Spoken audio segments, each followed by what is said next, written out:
предстоящото заседание на Общинския съвет в Перник беше поискана оставката на кмета Росица Янакиева. Тук и госпожа Милена Миланова, която е председател на групата на ГЕРБ в Общинския съвет Перник.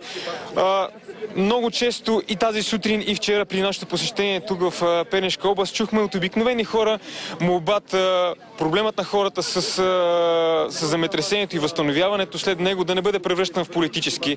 Можете ли да гарантирате, че това не е така? Категорично това не е така. Поискахме оставката, защото в ръцете си държим предоставени от кмета на тази община документи как са похарчени парите за всички тези хора.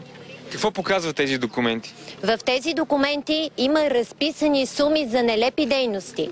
Има разписани, да речем, 20 000 лева за ремонт на училище в Рударци, а плочките са все още в кашоните.